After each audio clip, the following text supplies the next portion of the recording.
వాళ్ళు ఇట్లా క్లైమ్ చేస్తూ ఆఫ్టర్ ఫ్యూ మినిట్స్ 2 ఇంజిన్స్‌కి బర్డ్ స్ట్రైక్.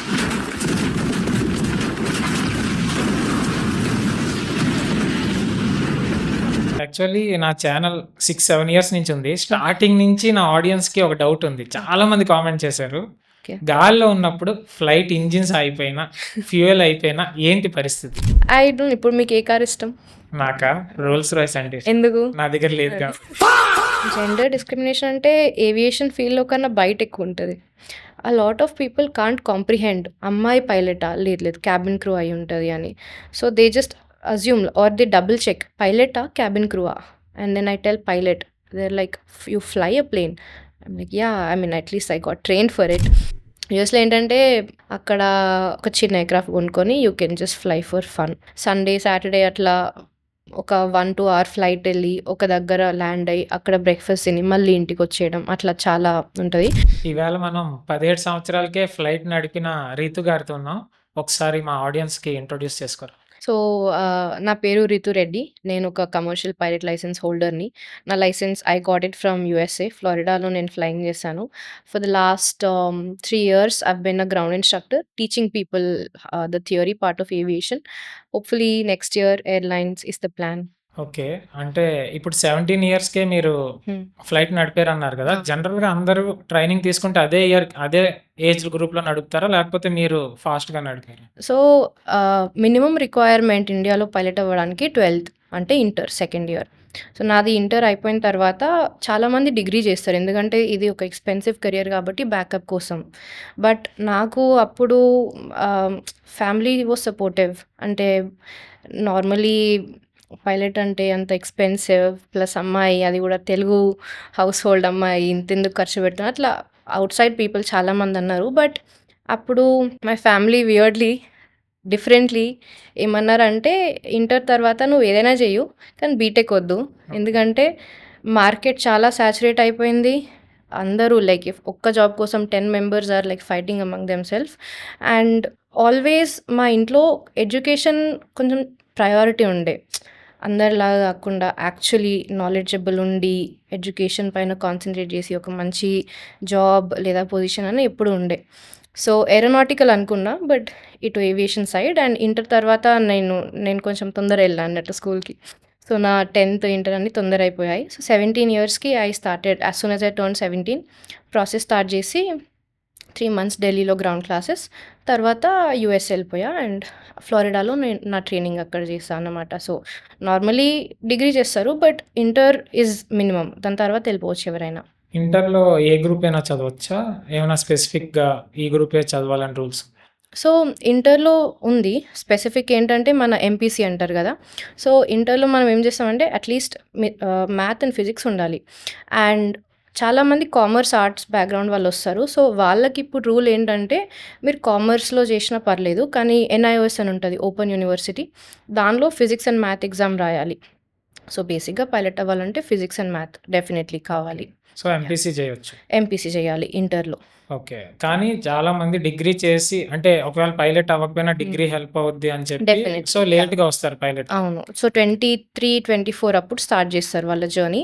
27 లోపు బీ ఇన్ ఎయిర్‌లైన్స్. యాక్చువల్లీ నా ఛానల్ 6-7 ఇయర్స్ నుంచి ఉంది. స్టార్టింగ్ నుంచి నా ఆడియన్స్‌కి ఒక డౌట్ ఉంది. చాలా మంది కామెంట్ చేశారు. ఓకే. గాల్లో ఉన్నప్పుడు ఫ్లైట్ ఇంజిన్స్ అయిపోయినా, ఫ్యూయల్ అయిపోయినా ఏంటి పరిస్థితి? ఇంజిన్స్ ఆగిపోవడం అనేది కొన్ని సినారియోస్ ఉన్నాయి చెప్తా. అండ్ ఫ్యూయల్ అయిపోవడం యాక్చువల్లీ ఫ్యూయల్ గురించి మాట్లాడదాం ఫస్ట్. సో, ఫ్యూయల్ అయిపోతే ఎలా? ఫస్ట్‌లీ ఏ ఫ్లైట్ ముందైనా గానీ మీరు చూస్తూ ఉంటారు పైలట్ చేతిలో ఒక షీట్ A4 షీట్ ఉండే పెన్ అన్నీ ఉంటాయి కదా! సో, ఎవ్రీ ఫ్లైట్ ఇప్పుడు హైదరాబాద్ టు బెంగుళూరు ఎళ్తే అక్కడికి ఫ్యూయల్. ఒకవేళ బెంగుళూరులో ల్యాండ్ అవ్వకపోతే because of any reason Chennai పోవాల్సొస్తది లెట్స్ సే. సో, ఆల్టర్‌నేట్‌కి కొంచెం ఫ్యూయల్. మీరు ఎప్పుడైనా ఫ్లైట్‌లో వెళ్ళినప్పుడు ఇట్లా సర్కిల్స్ కొడుతూ ఉంటారు ఆ! తెలుసా? సో, దాన్ని హోల్డింగ్ ప్యాటర్న్ అంటారు. సో, ఒకవేళ ట్రాఫిక్ ఎక్కువున్నా, వెదర్ బాలేకపోయినా కార్ అంటే పక్కకు ఆపుతాం గానీ వి కాంట్ స్టాప్. సో, ఇట్లా హోల్డింగ్ ప్యాటర్న్ చేస్తూ ఉంటారు. సో, ఇవన్నీ కన్సిడర్ చేసి, క్యాలిక్యులేట్ చేసి ఫ్యూయల్ తీసుకెళ్తారు. So, there is always extra fuel. But మీరన్నట్టు యాక్చువల్లీ ఇన్ని ప్రికాషన్స్ తర్వాత గూడా there are some examples. So, ఒకటేంటంటే ఎయిర్ కెనడా ఫ్లైట్ 143 అనుకుంటా చాలా రోజుల ముందు. సో, ఇప్పుడు మన మన కేజీ ఉంది, లీటర్స్ ఉంది, గ్యాలన్స్ ఉంటాయి కదా ఇప్పుడు మెజర్మెంట్స్కి. అట్లా ఏమైందంటే ఒక్క కంట్రీ పైలట్స్ వేరే కంట్రీకి వెళ్ళినప్పుడు వాళ్ళ ఈ యూనిట్స్ కొంచెం మిస్టేక్ అయిపోయి 23,000 లీటర్స్ ఆర్ కేజీ పోయాల్సిన it's like a different metric అన్నట్టు తక్కువ పోసుకొని వెళ్ళారు. బికాస్ ఆఫ్ దాట్ మధ్యలో ఫ్యూల్ అయిపోయింది. But thankfully because of the skills of the pilot వాళ్ళు సేఫ్గా గ్లైడ్ అయ్యి they were able to land. So on land or water? Land on land ఒక అబాండన్డ్ ఎయిర్ స్ట్రిప్ ఉండే. సో ఇది ట్రాన్స్ అట్లాంటిక్ అంటే Atlantic ocean పైన వెళ్తున్నప్పుడు they were able to land on an abandoned అంటే ఒక నాట్ యూజ్డ్ రన్వేలో దేవర్ ఏబుల్ టు ల్యాండ్ అన్నట్టు. That's an example. ఇంకొకటి లీకేజ్ అవ్వచ్చు. So trans something actually I forgot the name, flight 236 ఏదో ఉంది. అదేంటంటే మన రైట్ వింగ్ ఉంది కదా, దానికి engine they had to change and అది సరిగ్గా మెయింటెనెన్స్ సరిగ్గా చేయలే. And this is return accident investigation రిపోర్ట్లో ఇది రాశారు that the maintenance was rushed, సరిగ్గా చేయలే అని. సో ఆ ఫ్యూల్ అలా లీక్ అయిపోయింది రైట్ నుండి. సో ఇప్పుడు ఏంటంటే మన వింగ్స్ అనేటి ఉంటాయి, wings actually keep the flight in air and wings లేకపోతే you can't fly. And wings have to have ఎంత వెయిట్ పాసిబుల్ అయితే అంత ఉండాలి, ఎందుకంటే చాలా లైట్ ఉంటే they can't hold up the flight కదా. So there is a fact actually ఇక్కడ ఫ్లైట్ అప్పుడు ద వింగ్స్ ఉంటాయి కదా అవి ఇట్లా అప్ అండ్ డౌన్ స్ట్రెచ్ అవుతాయి and by some like 3 or 4 feet పైకి కిందికి వెళ్తాయి. That's how much load they carry. So ఇప్పుడు ఏంటంటే రైట్ వింగ్ నుండి ఫ్యూల్ లీక్ అయింది బికాస్ ఆఫ్ మెయింటెనెన్స్ ఇష్యూ. మన ఎయిర్క్రాఫ్ట్ టేల్లో కొంచెం ఫ్యూల్ ఉంటుంది బేసిక్గా టు మేక్ ష్యూర్ ఒక సెంటర్ ఆఫ్ గ్రావిటీ మెయింటైన్ అయ్యి స్టేబుల్ ఫ్లైట్ కోసం. సో ఇది పోయింది కాబట్టి ఇంబ్యాలెన్స్ అయింది కదా, లెఫ్ట్లో ఎక్కువ ఉండి రైట్లో తక్కువ ఉంటుంది, రైట్ వింగ్ లో లీకేజ్ అవుతుంది. ఇప్పుడు టేల్ నుండి రైట్ వింగ్కి వెళ్తుంది ఫ్యూల్, టైల్లో కూడా ఫ్యూల్ అది రైట్ వింగ్కి వెళ్తుంది.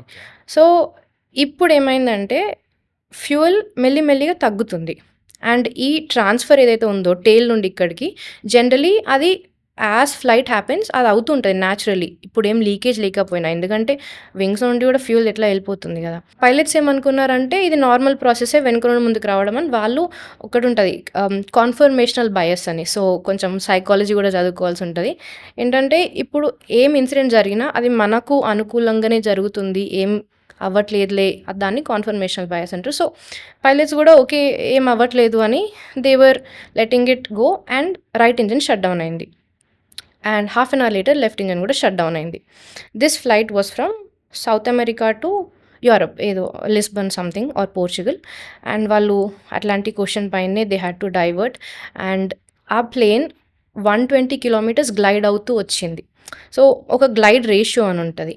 ఇప్పుడు ఇట్లా కిందికి వచ్చేటప్పుడు నువ్వు 1 kilometer డిసెండ్ అయితే హారిజాంటల్ డిస్టెన్స్ ఎంత కవర్ అయింది అని. సో ఆ గ్లైడ్ రేషియో 14:1, 17:1 వేరే ప్లేన్కి వేరే ఉంటుంది. So they were able to glide 120 kilometers and land. So that answers your question. Mostly until and unless it's a miscalculation or an emergency, fuel running out అనేది అవ్వదు.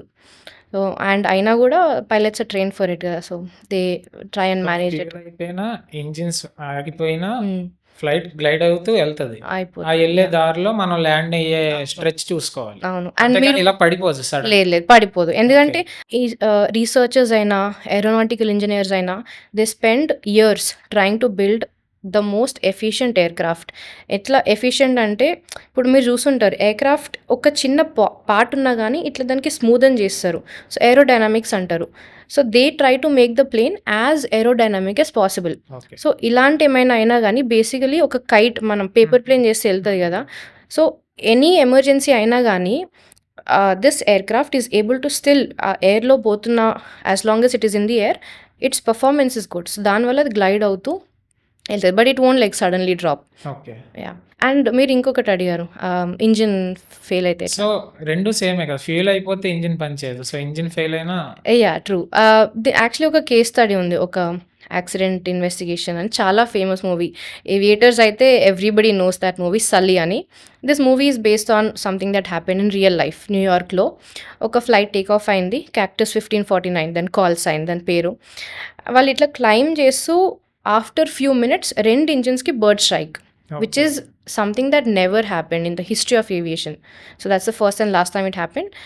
దాని రెండిటి వల్ల 2 ఇంజిన్స్ పోయినాయి, and that happened at like 300-400 meters above the surface. So obviously నువ్వు అంటే మనం ఇప్పుడు ఆ ప్లేన్ని డైవర్ట్ చేసి ల్యాండ్ చేద్దామన్నా కానీ you're not high enough. So ఆ pilot he landed on the Hudson river. ఒక రివర్లో డిచ్చింగ్ అంటారు దాన్ని. డిచ్చింగ్ అంటే landing on water.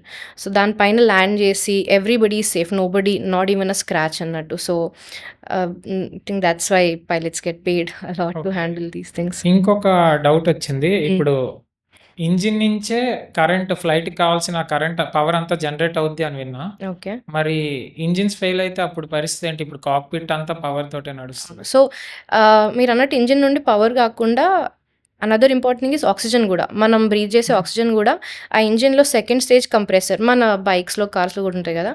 So compressed air కొంచెం కాక్పిట్లోకి వస్తుంది, కొంచెం ఇంజిన్లోకి పోతుంది. ఓకే. సో ఇలాంటప్పుడు ర్యాట్ అని ఉంటుంది, ర్యామ్ ఎయిర్ టర్బైన్. అంటే ఆక్సిజన్ అంటే మనం బ్రీతింగ్ గురించి. ఎస్, అది ఇంజిన్ నుంచి వస్తది. అవును.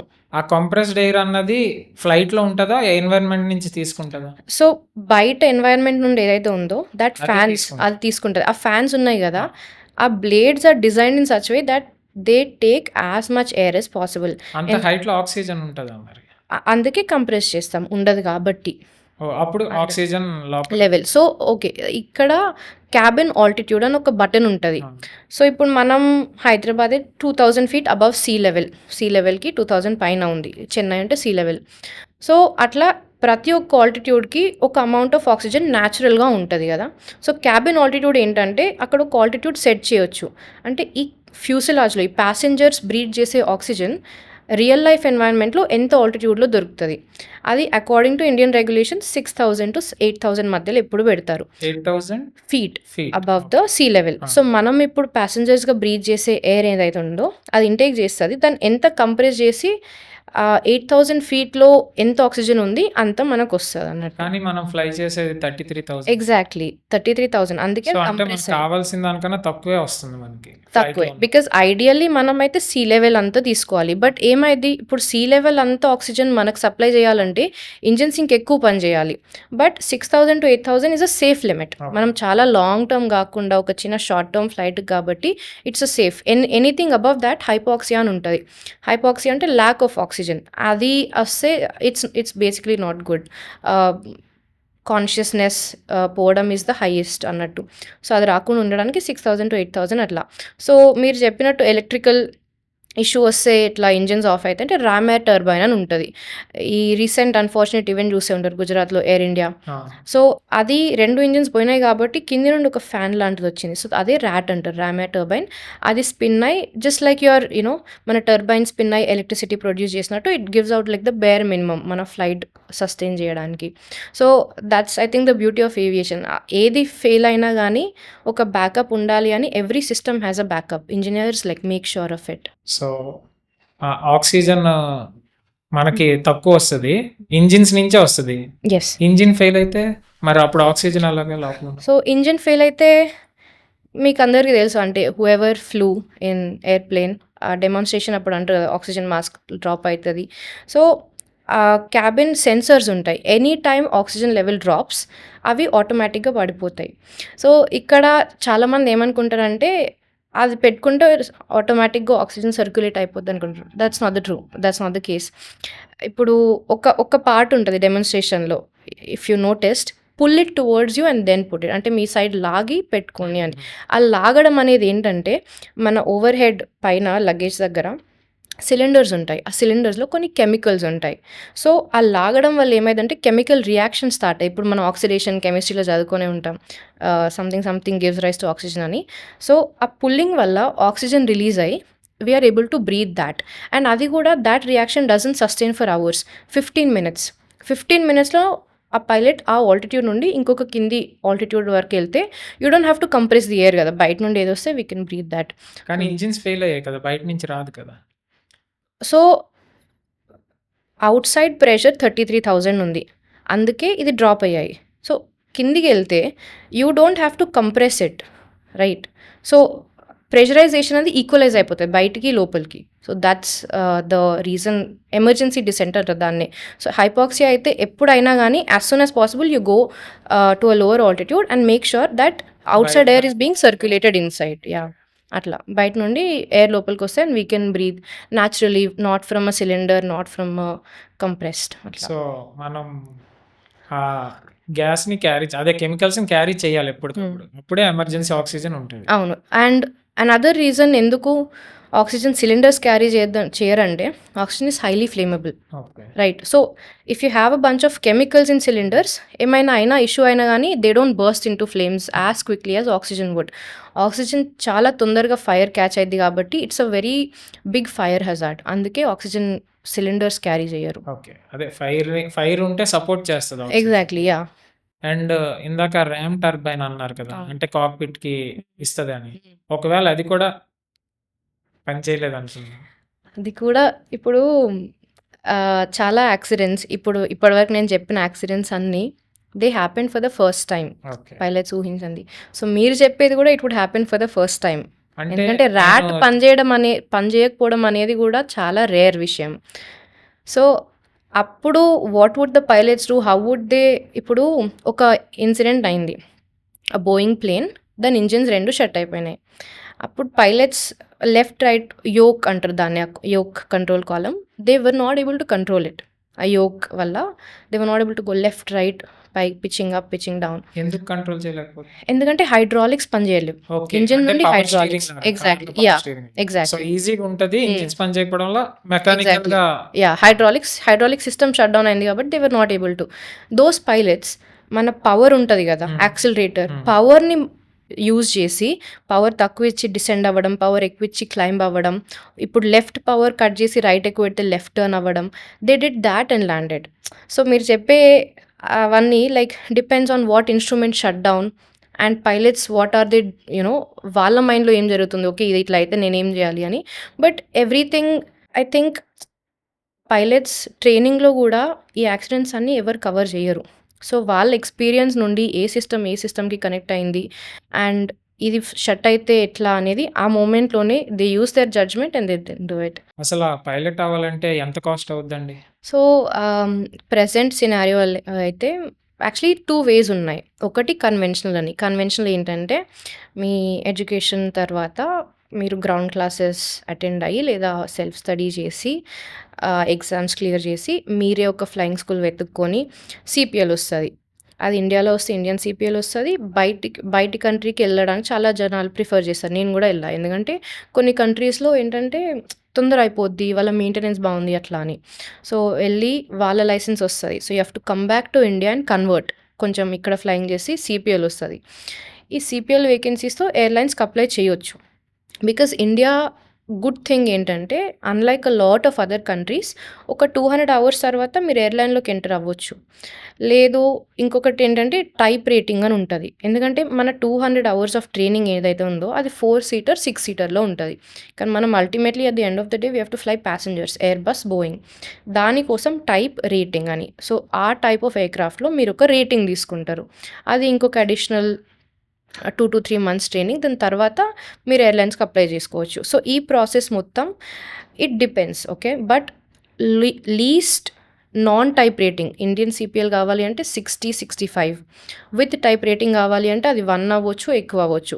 ఎందుకంటే మినిమం చెప్పొచ్చు, maximum depends on the person కదా, మేబీ వాళ్ళ ట్రైనింగ్ లేట్ అయింది అట్లా. ఇంకొకటి ఏంటంటే క్యాడెట్ ప్రోగ్రామ్ అని ఉంటుంది. క్యాడెట్ అంటే ఎట్లా అంటే ఇప్పుడు ఇదంతా మీరే చూసుకున్నారు కదా, క్యాడెట్ ఆ ఎయిర్లైన్ ఇంటర్వ్యూ మీరు ఏదైతే ఇస్తారో అది ఫస్టే ఇస్తారు. ఫస్టే ఇచ్చి ఓకే నా ట్రైనింగ్ అంతా మీ బాధ్యత, ట్రైనింగ్ అయిపోయినాక I will join your airline అని. సో ఇండిగోకి, ఎయిర్ ఇండియాకి ఉన్నాయి. యాక్చువల్లీ కపుల్ ఆఫ్ డేస్ అగో అకాసా కూడా స్టార్ట్ చేసింది. మినిమం వచ్చేసి 95 lakhs and maximum it can go to 1.62 అన్నమాట. సో ఇక్కడ ఏమైందంటే you can't choose any flying school you want. ఇప్పుడు మీరు ఒక్క ఎయిర్లైన్ క్యాడెట్ ప్రోగ్రామ్ చూస్ చేస్తారు, వాళ్ళు అంటారు ఈ 4 schools ఉన్నాయి, దీంట్లో మీరు చూస్ చేసుకోవాలి అని. బట్ గుడ్ థింగ్ ఇస్ మీకు జాబ్ గ్యారంటీ అట్లేం లేదు, బట్ ప్రయారిటీ ఉంటుంది. బేసిక్లీ మీకు జాబ్ ఉంది మీ హ్యాండ్లో. But there are some people ఈ ట్రైనింగ్లో అందరూ సేమ్ పర్ఫార్మెన్స్ చేయరు. కొందరు maybe they are not good or up to standards వాళ్ళు టర్మినేట్ అయిపోవచ్చు. So it's not like a guarantee. బేసిక్‌గా చేతిలో జాబ్ ఉంది కాబట్టి వాళ్ళకి కొంచెం పీస్ ఆఫ్ మైండ్ ఉంటది. ఇవి ఇండియన్. నాకు తెలిసిన కొందరున్నారు. వాళ్ళు దుబాయ్ ఎళ్లి ఈ క్యాడెట్ ప్రోగ్రామ్ చేశారు. సో అది కూడా 2 క్రోర్స్ అట్లా అవుతుంది. బట్ అక్కడ సాలరీస్ ఎక్కువ. ఓకే. అంటే యాహ్! ఎంతుంటాయి ఎక్కువ అంటే? సో ఇండియాలో ఇప్పుడు మీరు ఎయిర్‌లైన్‌తో ఇంటర్వ్యూ ఇస్తారు. They will be like okay you can join us our airline. దాని తర్వాత 6, 8 మంత్స్ తర్వాతే మీరు జాయిన్ అయితారు. ఇట్స్ నాట్ లైక్ ఇంటర్వ్యూ అవ్వగానే మీరు జాయిన్ అవ్వరు. జాయిన్ అయిన తర్వాత మీరు సూపర్విజన్‌లో ఫ్లై చేస్తారు. సూపర్విజన్ అంటే ఒకరు పైలట్ ఉంటారు అండ్ ఈ లైన్ ట్రైనింగ్ అయితుంది. ఆఫ్టర్ 1 మంత్ అప్రాక్సిమేట్‌లీ ఆ సూపర్వైజర్ ఏమంటాడంటే okay this person can be line released. అంటే ఏ సూపర్విజన్ లేకుండా ఫ్లై చేయొచ్చు. So until line release 70-80K అట్లా వస్తది. లైన్ రిలీజ్ తర్వాత 1.6-1.8 is the current salary in India. అది జీఎఫ్ఓ జూనియర్ ఫస్ట్ ఆఫీసర్‌కి. ఒక 1000 అవర్స్ తర్వాత వీళ్ళు సీనియర్ ఫస్ట్ ఆఫీసర్ అయితారు. So 2 something and then captain after 1500 hours. ఈ ఎయిర్ అరేబియా అని ఒక ఎయిర్‌లైన్ ఉంది. I spoke to one of those pilots. ఇదే క్యాడెట్ ప్రోగ్రామ్ చేసి ఎళ్ళిండు అతను. His salary is double than what JFOs in India get paid అంటే బేసికల్లీ. ఒక 3.5 lakhs yes. Per and month. Yes. And ఇదేంటంటే వాళ్ళకొక బేస్ సాలరీ ఉంటది. ప్లస్ వాళ్ళు ఎన్ని ఎక్కువ ఫ్లైట్స్ చేస్తే అంత ఎక్కువ. But that doesn't mean they will keep flying. ఎందుకంటే ఫటిగ్, స్ట్రెస్ అది కూడా మాక్సిమం నంబర్ ఆఫ్ ఫ్లైట్స్ ఉంటాయి. But they do get paid చాలా లైక్ 3 పాయింట్ సంథింగ్. దానిలో డిసడ్వాంటేజ్ ఏంటంటే ఇప్పుడు మీరు దుబాయ్ ఎళ్లి ఎయిర్ అరేబియా క్యాడెట్ ప్రోగ్రామ్ చేశారు కదా! ఇప్పుడు వార్ అయింది. లెట్స్ సే మీ జాబ్ ఎళ్ళిపోయింది. You can't come to India and tell I will fly with an airline. ఎందుకంటే మీ ట్రైనింగ్ ఫ్రమ్ డే 1 దుబాయ్‌లో అయింది. India does not accept that license. So మీరు మళ్ళీ స్క్రాచ్ నుండి స్టార్ట్ చేయాలి. సో థాట్స్ మరి అ అలా అయితే మీరు డిసడ్వాంటేజ్. యూఎస్ఏలో చేశారు గదా! మరిప్పుడు అవును. మీరు ఇండియాలో ఫ్లై చేయలేరా? అదే చేయొచ్చు. దాన్నే కన్వర్జన్ అంటారు. సో నా సీపీఎల్ ఏదైతే ఉందో దాన్ని తీసుకొచ్చి కొన్ని టెస్ట్స్ ఉంటాయి, మెడికల్స్ ఉంటాయి అండ్ కన్వర్జన్ ఫ్లయింగ్ చేసి ఆ డాక్యుమెంట్స్ అన్నీ ఇండియన్ డీజీసీఏకి ఇస్తే వాళ్ళు they will give me the Indian license. Okay. So అంటే ఎఫ్ఏఏ ఇందాక నుంచి లైసెన్స్. ఫిట్‌నెస్, మెడికల్స్ అంటున్నారు కదా! ఏ టైప్ ఆఫ్ సో టెస్ట్స్ ఉంటాయి? సో ఫిట్‌నెస్ ఏంటంటే there are some major diseases which won't let you be a pilot. ఇప్పుడు మీకు హార్ట్ ఇష్యూ ఉంది, గ్యాస్ట్రిక్ ఇష్యూస్ ఉన్నాయి లేదా any major thing. So class 2 అని ఒక మెడికల్స్ ఉంటది. Anybody who wants to be a pilot నా ఇంటర్ ఇప్పుడే అయిపోయింది, నా డిగ్రీ అయిపోయింది, నేను ఏవియేషన్‌లోకి వెళ్దాం అనుకుంటున్నా అంటే ఫస్ట్ మీరు చేయాల్సింది మెడికల్స్. ఎందుకంటే మీరు మెడికల్లీ అన్‌ఫిట్ ఉంటే you can't even enter into the profession. Firstly అది. సో క్లాస్ 2 మెడికల్స్‌తోని స్టార్ట్ చేశారు. కొంచెం లో స్టాండర్డ్స్. కొన్ని రోజుల తర్వాత బిఫోర్ ఫ్లయింగ్ క్లాస్ 1 అది ఇంకా కొంచెం స్ట్రిక్టర్ స్టాండర్డ్స్. సో ఈ మెడికల్స్ ఏంటంటే దే మేక్ ష్యూర్ ఇప్పుడు నేను ఈ కేస్ స్టడీస్ అన్నీ చూసాం కదా! పైలట్స్ ఎటువంటి సిట్యుయేషన్స్‌ని హ్యాండిల్ చేయాలని. It requires mental sharpness. So fitness అనేది ఉండాలి. అండ్ ఫిజికల్లీ కూడా ఇప్పుడు I don't think anybody saw like a very obese pilot walk out of the cockpit right. Because physical fitness ఉంటేనే మెంటల్ ఫిట్‌నెస్ కూడా ఉంటది. So ఇది చాలా ఇంపార్టెంట్. పైలట్స్‌కి ఏంటంటే సో ఎవ్రీ చూడ్డానికి కూడా ఫిట్‌గా ఉండాలి. ఫుడ్ అంటే మరి ఒబీస్ అంటే ఆబ్వియస్‌లీ యాహ్! ఒబీస్ అంటే బిఎంఐ చెక్ చేస్తారు. సో హెల్తీ సో హెల్తీ రేంజ్‌లో ఉండాలి. And every 1 year are 6 months medicals అవుతూ ఉంటాయి పైలట్స్‌కి. సో మెడికల్స్‌కి 1 వీక్ ముందు నుండే నేను మొత్తం వర్కౌట్ చేస్తా అంటే body doesn't work that way కదా! సో జనరలీ పైలట్స్ ఏంటంటే they workout 3, 4 times a week. ఒక బ్యాలెన్స్డ్ డయట్ మరీ స్ట్రిక్ట్ అస్సలు నో జంక్ కాకుండా ఒక బ్యాలెన్స్డ్ డయట్ ఇది మెయింటైన్ చేసి మేక్ ష్యూర్ థట్ ఒక యాక్టివ్ అందుకే లైఫ్ యాహ్! ముందుగా షుగర్ తినరా మీరసల? నేను తింటా. చూడండి పైలట్ అవ్వాలంటే చాలా సాక్రిఫైసెస్ చేయాలి. లేదు. నేను యాక్చువల్లీ ఫుడ్ అంటే ఇట్స్ మరీ షుగర్ కట్టింగ్ అంటే నా వల్ల అయితే కాదు. పైలట్ అయినా కాకపోయినా ఇట్స్ ఆల్వేస్ బిన్ లిమిట్‌లో. That way. లిమిట్‌లో plus I always try to include workouts and stay. ఎందుకంటే ఇప్పుడు చాలామంది I speak to people who want to be a pilot or at least talk to them on call or నా profile అయితే చూస్తారు ఇన్‌స్టాగ్రామ్‌లో. Because it's public and I try to put out videos. I నా ఒక్క మైండ్‌లో ఏముంటదంటే so many aspiring pilots they see actual airline pilots, ground instructor, all these aviation influencers వస్తారు కదా! వీడియోస్ చేస్తూ. వాళ్ళందరిని చూస్తారు. At any point they see someone who is unfit that is preaching ఇది చేయాలి, అది చేయాలి అంటే వీళ్ళ మైండ్‌లో okay. It is okay to be unfit అని వీళ్ళ మైండ్‌లో ఉంటది. బట్ ఇట్స్ నాట్ ట్రూ కదా! ఫిట్‌నెస్ అనేది చాలా important. So I feel like anybody who's in aviation ఒక పబ్లిక్ ఫిగర్ అయ్యుండి జనాలకి చెప్తున్నారంటే ఫస్ట్ వాళ్ళు ఫాలో కావాలి కదా! That they have to be fit. And not just for aviation. I think fitness in general is very important. నిన్నే a friend of mine called and he's like a family friend, 18-year-old అబ్బాయి heart అటాక్తో he passed away అని. So you never know when what issues are coming up. So fitness అనేది అయితే I at least take it seriously. So weight fluctuations కాకుండా బిఎంఐలో ఉండి and eyesight. I think actually eyesight గురించి చాలామంది అడుగుతారు. ఐసైట్ ఉంటే ఎయిర్ ఫోర్స్లో యూ కాంట్, బట్ ఒక కమర్షియల్ పైలట్ అయితే you can be a pilot eyesight ఉంటే. బట్ గ్లాసెస్ పెట్టుకున్న తర్వాత ఆర్ లెన్స్, కరెక్టివ్ లెన్స్ పెట్టుకున్న తర్వాత 6/6 కనిపించాలి. అండ్ చిన్న రూల్స్ కూడా ఉంటాయి ఇట్లా. ఇప్పుడు మీకు ఐసైట్ ఉంటే మీరు పైలట్ అయ్యారనుకో, always carry extra pair of glasses అట్లా ఇట్లా అని. But you can be a pilot sight ఉన్నా కానీ. అగైన్ ఇదంతా మెడికల్స్లో టెస్ట్ అవుతాయి. నైట్ బ్లైండ్నెస్ ఉన్నా, కలర్ బ్లైండ్నెస్ ఉన్నా you can be a pilot, right? So ఇవన్నీ టెస్ట్ చేస్తారు మెడికల్స్లో. అంటే ఇప్పుడు మేము ఐఐటీస్ ఇలాంటి వాటికి వెళ్ళాలంటే చాలా ఫుల్ విగ్రస్గా చదవాలి, లేదంటే అంటే చదవాలంటే ఎక్కువ టైం అని కాదు, లాజికల్గా ఆలోచించాలి. అదే బైపీసీలో నీట్ కొట్టాలంటే ఆబ్వియస్లీ ఎక్కువ చదవాలి. సో పైలట్ కోర్స్ ఎలా ఉంటుంది, ఎంత హార్డ్? అంటే ఇప్పుడు యూపీఎస్సీకి ప్రిపేర్ అవుతారు, ఆ రేంజ్లో ప్రిపేర్ అవ్వాలా లేదా? మరి అంత వద్దు, బికాజ్ యూపీఎస్సీ అనేది ఒక బ్రాడ్ నాలెడ్జ్ ఉండాలి. బట్ పైలట్ ఏంటంటే పైలట్స్ వెదర్ గురించి చదవాలి, నావిగేషన్ గురించి చదవాలి, రూల్స్ అండ్ రెగ్యులేషన్స్, కొంచెం సైకాలజీ, ఇవన్నీ చదవాలి. So I how think tough it is? How tough is it? It is tough but not like your other exams. అంటే ఇప్పుడు ఎవ్రీ ఫీల్డ్లో ఛాలెంజెస్ ఉంటాయి. ఇప్పుడు డాక్టర్స్ చదువుతారు and then they go see practical. మాది కూడా అలాగే. ఇప్పుడు I think before becoming CPL ఒక 6 ఎగ్జామ్స్ ఉంటాయి. ఆ 6 ఎగ్జామ్స్ చాలామంది చాలా టైం అక్కడే గడుపుతారు. But it's one of the easiest. ఎందుకంటే యాజ్ యూ ప్రోగ్రెస్, ఫ్లైట్ ట్రైనింగ్లో వచ్చే ఛాలెంజెస్ వస్తాయి. టైప్ రేటింగ్లో ఇప్పుడు ఎయిర్బస్ టైప్ రేటింగ్ చేస్తున్నారు, ఎయిర్బస్ A320. ఎఫ్ కామన్ ఉంటుంది, దాని మాన్యువల్. ఆ మాన్యువల్ ఒకటి 3000+ పేజెస్. ఇప్పుడు మీరు ఆబ్వియస్లీ మొత్తం బై హార్ట్ చేయడం ఇట్స్ నాట్ హ్యూమన్లీ పాసిబుల్. కానీ ఒకవేళ if you have to retrieve an information, తెలియాలి కదా మీకు కనీసం ఎక్కడుంది అని. సో ఈ ఎమర్జెన్సీ అయితే ఎట్లా, ఆ ఎమర్జెన్సీ అయితే ఎట్లా, కొన్ని చెక్ లిస్ట్ చూస్ చేస్తారు. కానీ లాట్ ఆఫ్ చెక్ లిస్ట్ మీ మైండ్లో కూడా ఉండాలి. So it's a lot to do with. And actually passionate people they don't find it difficult అంతా. బట్ కొంచెం ఇట్స్ వెరీ ఇంట్రెస్ట్ డిమాండింగ్, మాత్రం కష్టం. యా. సో స్టూడెంట్స్ ఫెయిల్ అవుతారా? యా, ఫెయిల్ అవుతారు.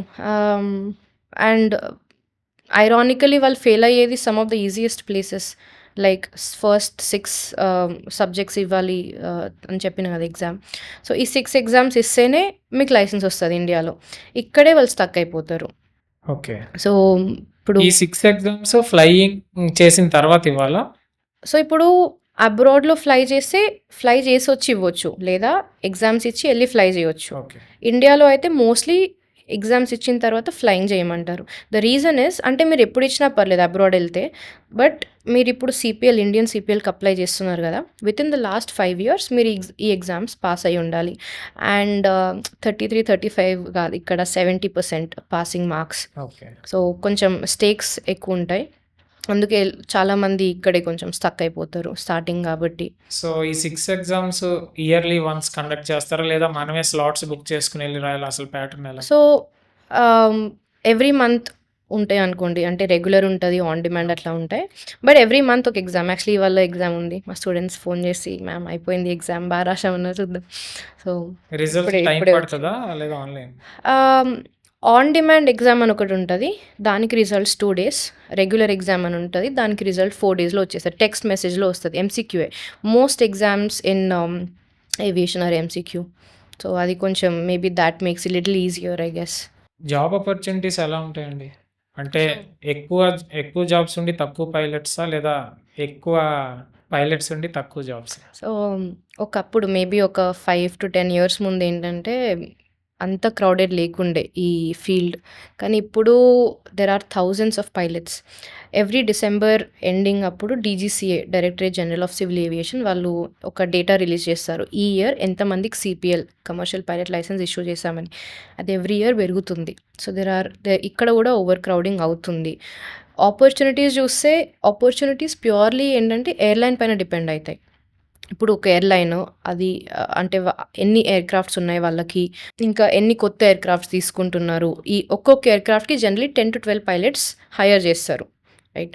So, దాన్ని బట్టి కూడా జాబ్ 2023 ఆర్ 4లో వేకెన్సీస్ వచ్చాయి. మళ్ళీ 2025లో ఒక్క వేకెన్సీ రాలేదు. సో, వి కెనాట్ టెల్ ఎప్పుడు ఎన్ని వేకెన్సీస్ ఉంటాయని. బట్ ద క్వెషన్ ఈజ్ ఆ వేకెన్సీ వచ్చినప్పుడు are you ready? Like will you be one of the people who gets hired? And for that మీరెప్పుడూ మీ ఇన్ఫర్మేషన్‌తో అప్ టు డేట్ ఉండాలి, నాలెడ్జ్ ఉండాలి, స్కిల్స్. సో, యూ బేసికలీ అది it's a question of working hard మళ్ళీ. So, crowded market అంటే ఇప్పుడు ఈ ఇప్పుడు మధ్య 15 పోస్టులు పడ్డాయనుకోండి. హ్మ్. ఎంతమంది అంటే 15 మంది అప్లై చేస్తారా? 1000 మెంబర్స్? సో, లాస్ట్ వేకెన్సీ ఒక ఎయిర్‌లైన్‌దొచ్చింది. ఐ థింక్ 150-200 వేకెన్సీస్‌కి సమ్ 2500-3000 పీపుల్ అప్లైడ్. సో, చాలా ఇక్కడ కూడా క్రౌడ్ అయిపోతుంది. ఇంటర్నేషనల్‌లో? ఇంటర్నేషనల్ ఇప్పుడు మన ఐటీ జాబ్స్ అయితే ఇక్కడ నుండి ట్రాన్స్ఫర్ అట్లా తీసుకోవచ్చు. It's pretty easy. ఏవియేషన్‌లో ఏంటంటే you are going to a different country to fly. So, మీకు మళ్ళీ ఆ లైసెన్స్ కావాలి. So, you take that license and then fly there. అదొకటి. ఇంకా నెక్స్ట్ లెవెల్ ఆఫ్ డిఫికల్టీ ఏంటంటే సిటిజన్‌షిప్. ఈజీగా రావు కదా! సో, ఇంటర్నేషనల్ అనేది less people go because of these issues. కానీ still people go to middle east అటు ఆర్ సింగపూర్ ఇటెళ్తారు. Because good opportunities, good salary అట్లా అని. ఇప్పుడు ఇంటర్నేషనల్‌కెళ్తే వేరే టైప్ ఆఫ్ టెస్ట్ తీసుకోవాలన్నారు కదా! ఓకే. సో, వాట్ ఇఫ్ మీరు ఇండియాలోనే ప్లేస్ అయ్యారు. కానీ మీకిచ్చిన ఫ్లైట్ ఇంటర్నేషనల్ ఫ్లైట్. అప్పుడు? ఇంటర్నేషనల్ అంటే డెస్టినేషన్స్ ఆ! అంటున్నారా?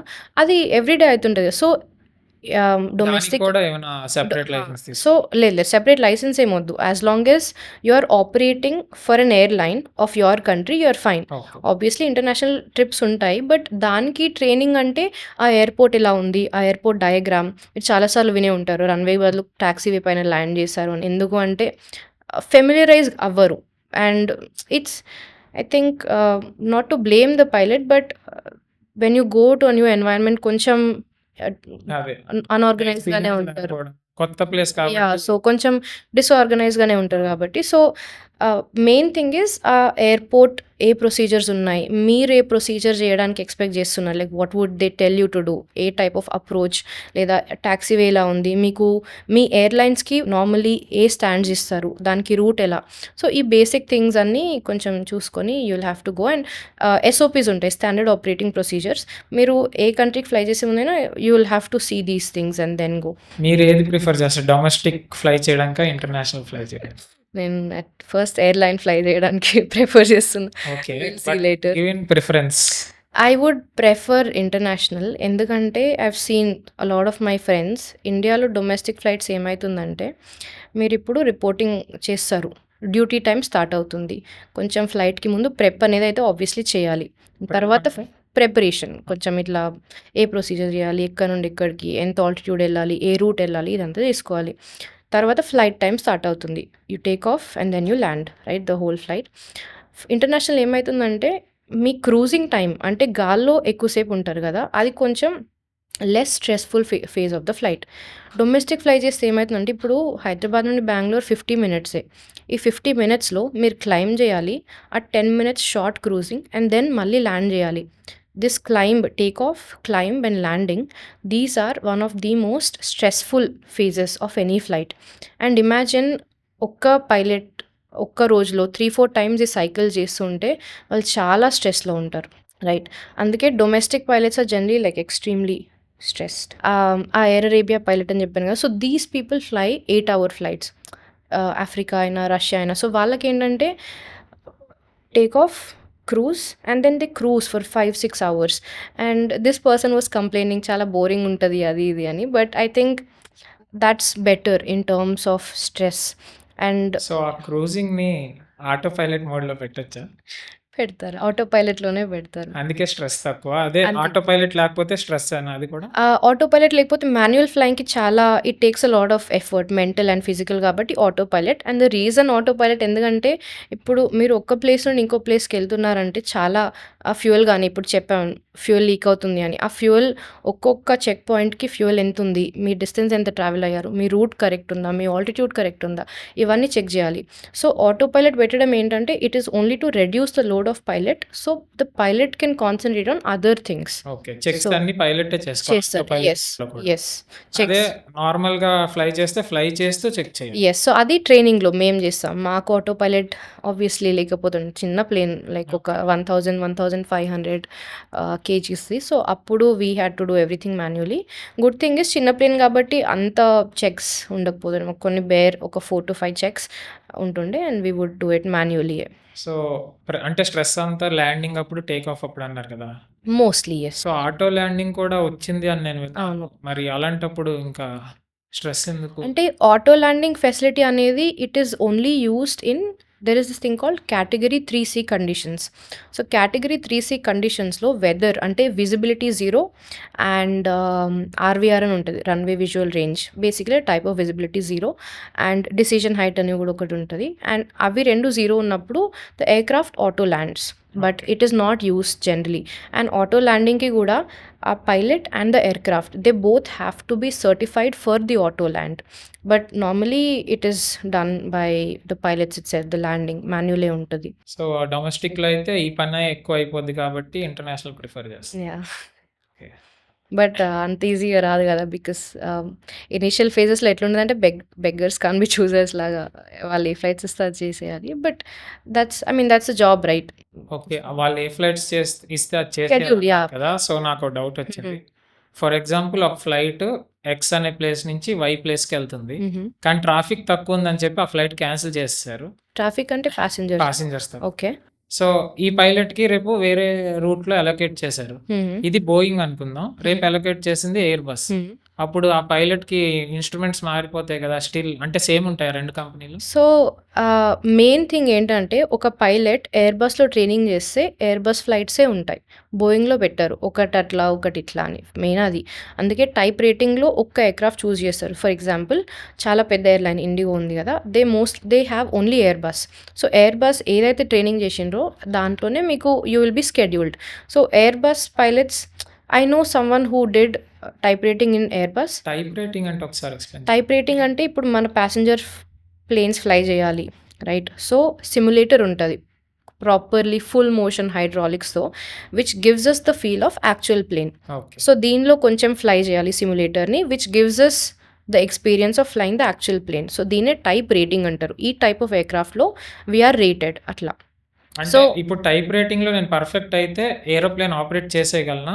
లేదా స్టిల్ వేరియేషన్ ఉంటదా అంతే. రియాలిటీ? సో, ఫస్ట్ సీపీఎల్ వస్తది. సీపీఎల్ వస్తే బేసిక్ ఎయిర్‌ప్లేన్స్ మీరు ఆపరేట్ చేయొచ్చు. టైప్ రేటింగ్ అంటే మీరు ఆ ఎయిర్‌క్రాఫ్ట్‌ని ఫ్లై చేయడానికి మీకు మీకు ఓకే. సర్టిఫికేషన్ ఉంది. సో, ఇప్పుడు మీరు ఎయిర్‌బస్ టైప్ రేటింగ్ చేస్తే you can't fly Boeing. Okay. దానికి మళ్ళీ you have to get certified differently. ఎయిర్‌బస్‌లో కూడా చాలా మోడల్స్ ఉంటాయి కదా! అవును. And every model will have its own type rating okay. అన్నట్టు. సో, సో మనకి ఫ్లైట్ మోడల్ మారితే మళ్ళీ టైప్ రేటింగ్ చేయాల్సిందే. యెస్ చేయాలి. ఎన్ని డేస్ ఉంటది టైం? నార్మల్లీ అయితే 2-3 మంత్స్ ఉంటది ఇది. ఓకే. అండ్ మీరు అడిగిన క్వెషన్ ఆ స్టాండర్డైజేషన్ ఆ బటన్స్ ఏదైతే ఉందో, సో, ఈ చిన్న ఎయిర్‌క్రాఫ్ట్స్‌లో 6-8 సీటర్ ఎయిర్‌క్రాఫ్ట్స్‌లో స్టాండర్డైజేషన్ ఆఫ్ కాక్‌పిట్ అని ఒక కాన్సెప్ట్ ఉంటది. అండ్ ఈ I flu 3 different types of aircraft నా ట్రైనింగ్‌లో.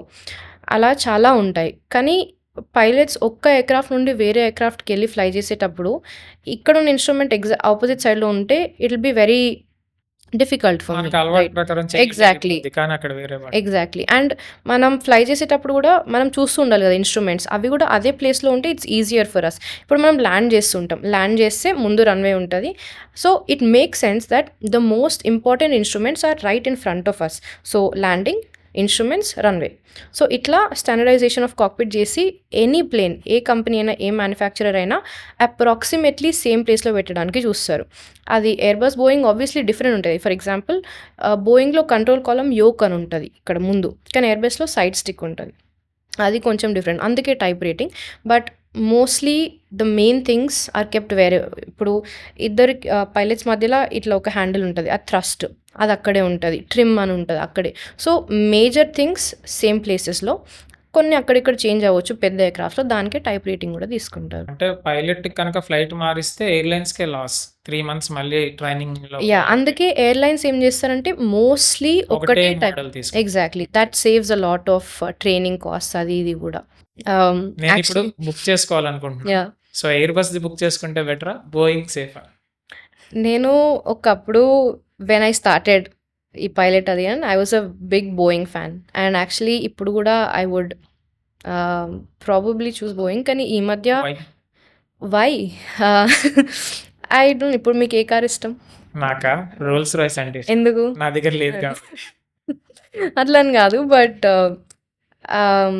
ఇట్స్ సెడ్ ఆఫెన్ ఇప్పుడు ఫ్యూచర్‌లో నన్ను ఎయిర్‌లైన్స్ ఒకవేళ ఎయిర్‌బస్ ఫ్లై చేస్తే ఇంటర్వ్యూ తీసి ఎవరో ఒకరు "నువ్వు బోయింగ్ అన్నావు కదా" అని అనొచ్చు. But a lot of pilots and aviators agree that Boeing is like the real flying అది ఇది అని. But Airbus also is good. రెండు సేమే. It depends on the company's choice. పర్సనల్‌గా I used to like Boeing because 747 ఒక variant ఉంటది. It's my favourite. Unfortunately దాని production stop చేశారు. So 747, 787 are very ground breaking. చాలా 747 ఏమో ఫస్ట్ డబుల్ డెక్కర్. 787 ఏమో నార్మల్లీ ఎయిర్‌క్రాఫ్ట్స్ మెటల్ కాంపోజిట్‌తో చేస్తారు. 787 mostly is made out of carbon fibre plastic light composite. చాలా light weight, flexible, like one of its kind అన్నట్టు. Which saved fuel by around 15%, which is a lot. So ఆ variants వల్ల I used to really like Boeing. But 737 Max చూసే ఉంటారు. చాలా Lion Air, Ethiopian Air. So అక్కడ ఏమైందంటే 737 max కొన్ని accidents వల్ల అవి ఆ ఎయిర్‌క్రాఫ్ట్స్ గ్రౌండింగ్ చేయాల్సి వచ్చింది. అండ్ బికాస్ ఆఫ్ దాట్ చాలా ఎయిర్‌లైన్స్‌కి లాసెస్ వచ్చినాయి. దానివల్ల బోయింగ్ కొంచెం పడిపోయింది. But which I would like to fly whichever airline I get into. Yes. పైలట్స్‌కి ఏజ్ క్రైటీరియా ఏమైనా ఉంటదా? అంటే ఫర్ ఎగ్జాంపుల్ నా ఏజ్ 45 అనుకుందాం. ఇప్పుడు నాకు నా ప్యాషన్ ఏంటో తెలిసింది. నాకు ఫ్లై చేయాలని ఉంది. సో నేర్చుకోవడం అంటే ఆబ్వియస్‌లీ డబ్బులు కట్టడమే కాబట్టి అయిపోద్ది. తర్వాత నాకు జాబ్ వస్తదా? ఎయిర్‌లైన్స్‌లో రాదు. సో ఎయిర్‌లైన్స్ ఏంటంటే హైరింగ్ టైంలో కన్వెన్షనల్ వేలో వెళ్తే 32 ఆర్ 35 మ్యాక్సిమం జేఎఫ్ఓగా. సో మీరు 40లో నేను పైలట్ అవుతా అంటే కమర్షియల్ అవ్వలేరు. సో చాలామంది చాలా డబ్బులుండి ఏవియేషన్ ప్యాషన్ అని ఉంటది కదా! వాళ్ళు ప్రైవేట్ పైలట్ లైసెన్స్ అనే లైసెన్స్ తీసుకుంటారు. దీనికి మినిమమ్ 17, మాక్సిమం ఎంతైనా తీసుకోవచ్చు. Okay. So private pilot licence ఏంటంటే మీరు ఎయిర్‌క్రాఫ్ట్ ఫ్లై చేయొచ్చు. But not commercially. అంటే you can't get paid for it. దాన్ని హాబీ ఫ్లయింగ్ అని కూడా అంటారు. యూఎస్‌లో ఇది చాలా ఫేమస్. సో యూఎస్‌లో ఏంటంటే there are lot of airports. అక్కడ కొన్ని డబ్బులు తీసుకొని they would buy a plane. Sunday, Saturday అట్లా బయటికెళ్ళి ఒక ప్లేన్ తీసుకొని ఒక దగ్గర దోస ల్యాండ్ అయ్యి తినేసి వస్తారా? యాహ్! అక్కడ breakfast pancake whatever they eat. So అలా ఒక 1-2 అవర్ ఫ్లైట్ ఎళ్ళి ఒక దగ్గర ల్యాండ్ అయ్యి అక్కడ బ్రేక్‌ఫాస్ట్ తిని మళ్ళీ ఇంటికొచ్చేయడం అట్లా చాలా ఉంటది. ఇండియాలో అది కొంచెం తక్కువ. బికాజ్ ఎయిర్‌పోర్ట్ నెట్‌వర్క్ అంత we are not developed that much. యూఎస్‌లో అయితే more than 20,000 air fields and air strips ఉంటాయి.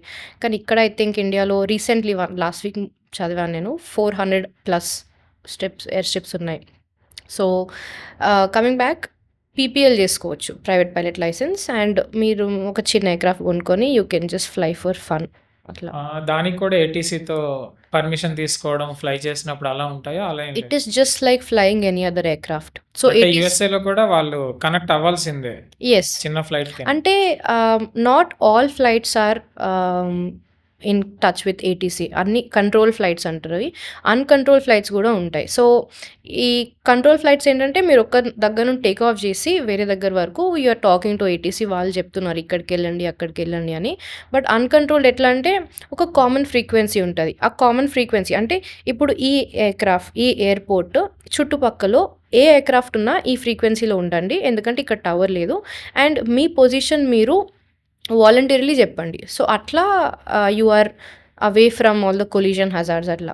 సో ఇది అన్‌కంట్రోల్డ్ ఫ్లైట్ అంటారు. And a lot of flights could be uncontrolled. కానీ ఏంటంటే మీకు ఫ్రీక్వెన్సీ తెలియాలి. ఏ ఏరియాలో ఏ ఫ్రీక్వెన్సీ పెట్టుకొని వెళ్ళాలి అని.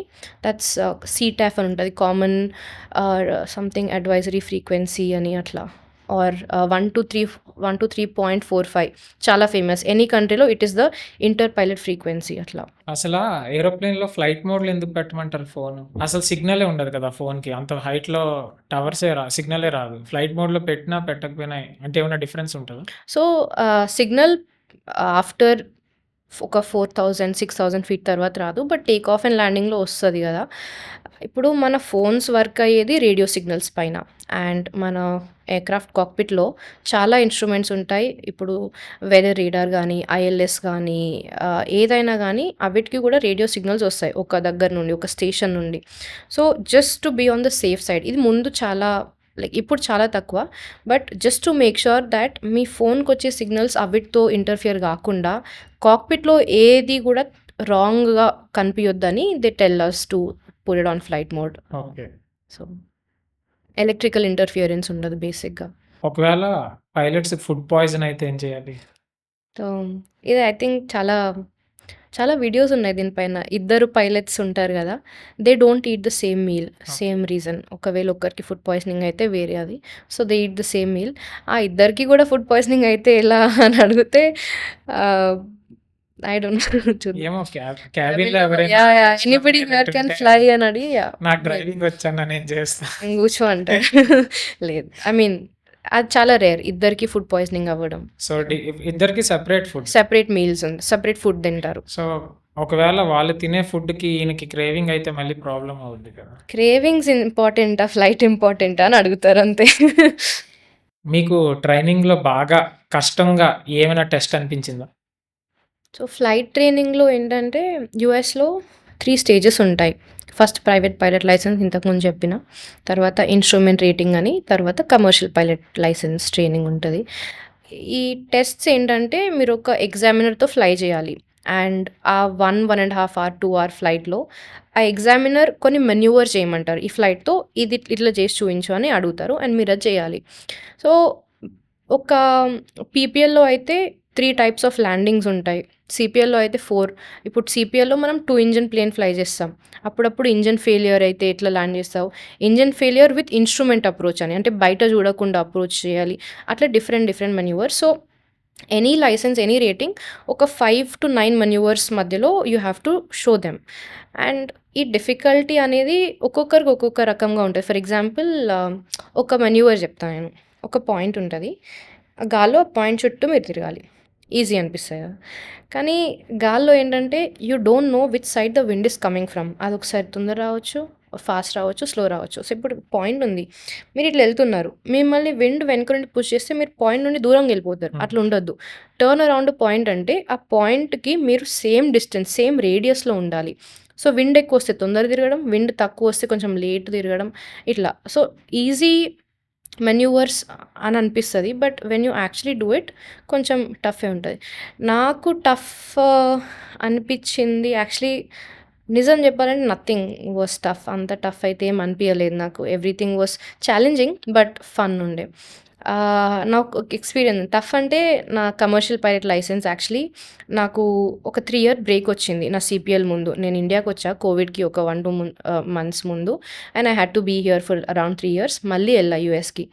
ఏంటంటే 3 ఇయర్స్ తర్వాత మళ్ళీ ఫ్లై చేయడం it was a true challenge లాగా ఉండే. బట్ యాక్చువల్లీ అంత డిఫికల్ట్ ఏం లేకుండా like one of my friends back seat అంటారు. ఇప్పుడు నా ఫ్లైట్ ఉంది. నా ఇన్‌స్ట్రక్టర్ నా పక్కకున్నాడు. వెనక అబ్జర్వ్ చేయడానికి, నేర్చుకోవడానికి కూర్చోవచ్చు. So, that person didn't believe it was my first flight after 3 years. Because it was like driving నాకైతే. సో, ఈ కమర్షియల్ ఒక 17-20 అవర్స్ ఆఫ్ ట్రైనింగ్. ఈ ట్రైనింగ్‌లో ఏంటంటే most of it we spent going to other place క్రూజింగ్‌లోనే. So, అంత manoeuvre training కూడా అవ్వలేదు. చెక్ రైడ్ రోజు ఏమైందంటే ఎగ్జామినర్ వచ్చారు. నా పక్కన కూర్చున్నారు. మేము ఇట్లా టాక్సీ అవుతున్నాం టేక్ ఆఫ్ అవ్వడానికి. చెక్ లిస్ట్ ఉంటాయి కదా! చెక్ లిస్ట్‌లో ఏడీఎస్‌బీ అని ఒకటి ఉంటది. ADSB stands for automatic dependent surveillance. Think of it like మీ సిగ్నల్ వేరే ఎయిర్‌క్రాఫ్ట్స్‌కెళ్తది. వాళ్ళకి తెలియాలి కదా మీరున్నారని అట్లా. అది పని చేయట్లేదు. సో, ఫ్యూజ్ సర్క్యూట్ బ్రేకర్ తెలుసు కదా మీకు. సో, ఎయిర్‌క్రాఫ్ట్‌లో కూడా ఉంటాయి. ఫ్యూజెస్, సర్క్యూట్ బ్రేకర్స్ ఎయిర్‌క్రాఫ్ట్‌లో కూడా ఉంటాయి. ఆ సర్క్యూట్ బ్రేకర్ బయటికుంది. సర్క్యూట్ బ్రేకర్ రీసెట్ చేయొచ్చు. సో, రీసెట్ చేస్తే అది మళ్ళీ పాప్ అవుట్ అవుతుంది. So, clearly it's not fixable at that moment. మేము వెళ్తున్నాం అండ్ మాకొక ప్రాక్టీస్ ఏరియా ఉంటది మా ఫ్లైట్ స్కూల్‌కి. ఆ ప్రాక్టీస్ ఏరియాలోనే మా ట్రైనింగ్ మొత్తం ప్రాక్టీస్ అయితది. నాది కూడా అక్కడే అయింది. కానీ ఇప్పుడేంటంటే ఏడీఎస్‌బీ పని చేయకపోతే అక్కడ చేయరాదు. నేను వేరే దగ్గరికెళ్ళాలి. ఇప్పుడు అక్కడికెళ్ళాలంటే I need ADSB and I need to cancel my flight. I had a choice. So, నా ఎగ్జామినర్ ఏమన్నాడంటే, సరే ఇటొద్దు మనం ఇటు సైడ్ వెళ్దాం అని అన్నాడు. ద థింగ్ ఈజ్ మీరు ల్యాండ్ పైన కొన్ని మాన్యూవర్స్ చేస్తే మీకు ఒక రెఫరెన్స్ అనేది చాలా ఉంటది. 200 అవర్స్ అక్కడ ట్రైన్ అయ్యారు. కానీ నేను చెక్ రైడ్ ఇచ్చింది for the first time in my life I had to do it over the Atlantic Ocean. ఎందుకంటే మా ఎయిర్‌పోర్ట్ ఓషన్‌కి just next to it. So ఇటు సైడ్ వెళ్ళకుండా మేము ఇటు సైడ్ వెళ్ళాం. 6,000 feet and first of all unfamiliar environment, check ride anxiety అంతా ఉంటది. And my examiner he was like, okay show me a VMC demo. VMC demo అంటే ఒక engine fail అయ్యి క్రిటికల్ ఇంజిన్ అది ఉంటుంది. It's one of the toughest manoeuvres. నేను ఫస్టే వచ్చింది ఒక అన్‌ఫెమిలియర్ ఏరియాకి, దానిపైన ఏడిఎస్‌బి పనిచేస్తలే, దానిపైన ఫస్ట్ మెన్యూవరే టఫెస్ట్. సో దాని తర్వాత అది చూయించా, దాని తర్వాత ఇంకొకటి మెన్యూవర్స్ అన్నీ ఆన్ లైక్ ఇన్ ఎయిర్ మెన్యూవర్స్ అన్నీ అయిపోయాయి. అబ్బా సైరామ్ అయిపోయినాయి, I will just go land అని అనుకున్నా. But the thing is approaches కూడా ప్రాక్టీస్ చేయాలి. ఆ అప్రోచెస్ ప్రాక్టీస్ చేసిన ఎయిర్పోర్ట్ కూడా ఆ ఏరియాలోనే ఉంది. So I couldn't do approach there. అప్పుడు సాటర్డే మా ఎయిర్పోర్ట్ పక్కకి ఒక మిలిటరీ ఎయిర్‌ఫీల్డ్ ఉంటుంది. Again for the first time in my life ఆ ఎయిర్పోర్ట్ స్కెచ్ తీసి అక్కడ ఏమేమి ఉన్నాయని చూసి, ఫాగిల్స్ అని ఉంటాయి. ఫాగిల్స్ ఏంటంటే బయట కనిపించదు, ఓన్లీ ఇన్స్ట్రుమెంట్ కనిపించేటట్టు అది పెట్టుకొని హీ కట్ 1 ఇంజిన్. అది ఎట్లా మళ్ళీ వాళ్ళు చూపియరు, మనమే ఫిగర్ అవుట్ చేయాలి ఏ ఇంజిన్ కట్ చేసిందని. అంతా చేస్తూ ఆ మిలిటరీ ఎయిర్‌ఫీల్డ్ దగ్గర అప్రోచ్ చేసి we had to do all that. So that అంటే ఇంకా మీరు చూడకుండా ఓన్లీ ఇందులోనే ఎగ్జాక్ట్లీ ఓన్లీ ఇన్స్ట్రుమెంట్స్ చూడాలి నేను. ఐ కుడెంట్ సీ ఎనీ ఇన్‌స్ట్రుమెంట్‌లో తెలుస్తదా ఎంత ముందుకెళ్ళాలి, ఎక్కడ బ్రేక్ కొట్టాలి? యెస్. సో ఇన్స్ట్రుమెంట్‌లో తెలుస్తది. బట్ వి డిడ్ంట్ ల్యాండ్ ఎందుకంటే we were doing something called as an ILS approach. And నేను ఫాగిల్స్ పెట్టుకొనున్నా. ఫాగిల్స్ పెట్టుకున్నప్పుడు I have to assume that I can't see outside. So foggles పెట్టుకుంటే I can't land. So అట్లా we did some more. And మళ్ళీ మా ఎయిర్‌పోర్ట్‌కి వచ్చి engine cut చేసి మనం ల్యాండ్ చేయాలి. అండ్ ఒక పాయింట్ చూస్ చేయాలి రన్‌వే పైన. ఈ పాయింట్ అంటే ఆ పాయింట్‌కి ఒక 50-100 ఫీట్‌లోనే ల్యాండ్ చేయాలి. దాని తర్వాత అయినా ముందైనా అయినా ఫెయిల్. సో కొంచెం ఛాలెంజింగ్ ఉండే check ride. But it's I think one of my proudest moments. 3 years తర్వాత ఒక మినిమమ్ ట్రైనింగ్‌తో despite all of that I still got through and I passed that check ride. అంటే ఇంజిన్ కట్ చేయడం అంటే engine fail engine fail. అది in ఎయిర్‌లో ఒక manoeuvre ఉంటది. ఇంజిన్ ఫెయిల్ అయితే ఏం చేస్తావు? ల్యాండింగ్ అప్పుడు కూడా ఒక్క ఇంజిన్‌తో ల్యాండ్ చేయాలంటే, ఎందుకంటే 2 ఇంజిన్స్ ఉంటే ఒక సిమెట్రికల్‌గా పోతది. 1 ఇంజిన్ కట్ అయితే ఎయిర్‌క్రాఫ్ట్ లెఫ్ట్ రైట్ ఎళ్తది కదా! సో అదెలా హ్యాండిల్ చేస్తున్నారు? మీకు కరెక్షన్ ఇస్తున్నారా? అట్లా చాలా ఛాలెంజింగ్ టెస్ట్స్ కూడా ఉంటాయి. ఇంకోటి, మనం కార్‌లో ఎళ్తే గ్లాసెస్ దించితే గాలొస్తది. అవును. మరి ఇందాక మీరు ఒక టెస్ట్‌లోని గాలి పట్టి మనం ఎయిర్‌క్రాఫ్ట్ ఎప్పుడు టర్న్ కొట్టాలో అన్నారు. మరి అప్పుడు ఎలా తెలుస్తది? ఎందుకంటే గ్లాసెస్ ఏసి ఉంటాయి కదా! అవును. సో అప్పుడు ఒక ఇన్స్ట్రుమెంట్ ఉండేది జీపీఎస్‌లోనే. హెడ్ విండ్, టెయిల్ విండ్ అని ఉంటదన్నట్టు. సో ముందు నుండి వస్తుందా? వెనక నుండి వస్తుందా? అండ్ ఇప్పుడు మీరు ఒక స్ట్రెయిట్ లైన్‌లో వాక్ చేద్దాం అనుకుంటున్నారు. కానీ మీరు రైట్ సైడ్ ఇట్లా పుష్ అవుతున్నారు. అప్పుడు మీకు తెలుస్తది మీకు లెఫ్ట్ నుండి విండ్ వస్తుంది. ఇది సో తెలుస్తది. సో అవన్నీ తీసుకొని ఆ ఎస్టిమేట్స్‌తో you have to do that. ఇట్లా so you can see head wind, tail wind, cross wind ఇవన్నీ తెలుస్తాయి.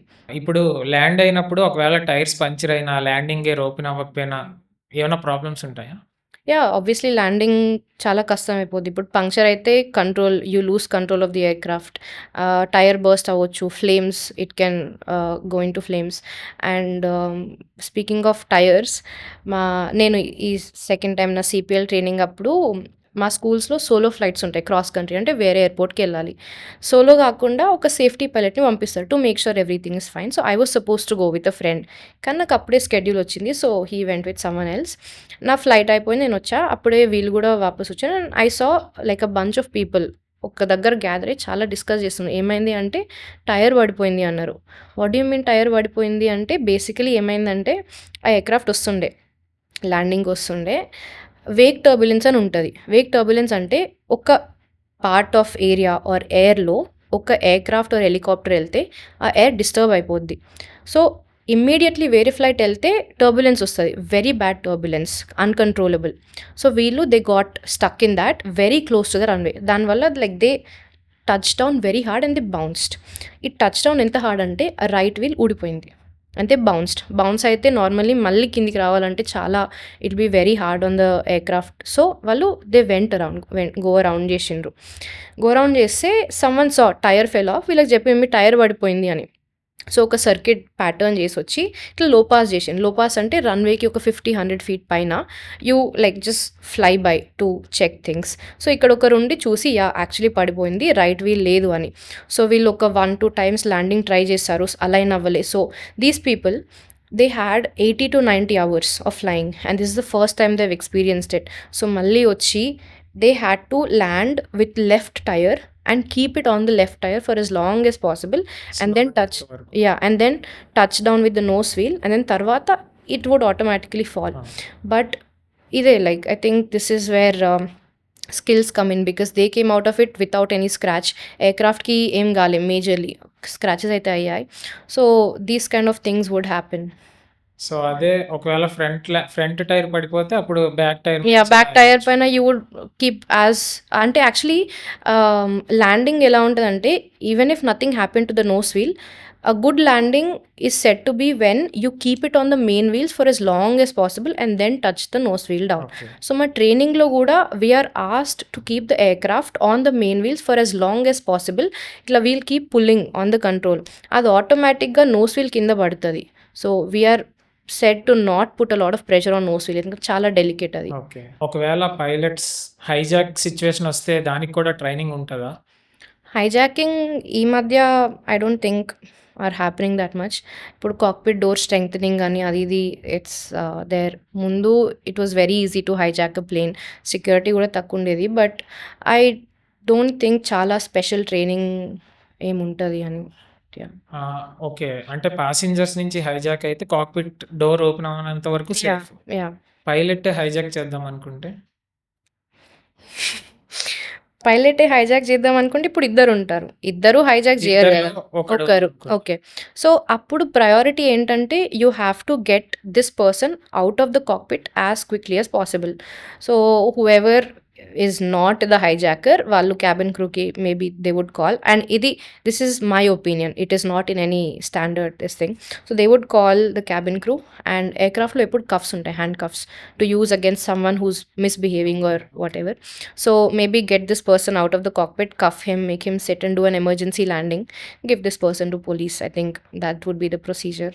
ఏదైనా నార్మల్గా ఉంటేనే మీరు చెప్పింది. అదే గన్ను పెడితే ఇంకా గన్ను పెడితే అంతే ఇంకేం చేయలేం. ఆయన ఏం చెప్తే అది వినాలి. అంతే వచ్చి. Can AI replace pilot job? చాలా మంది అడిగారు యాక్చువల్లీ నన్ను ఇది. నా ఒపీనియన్ చెప్తా, నో.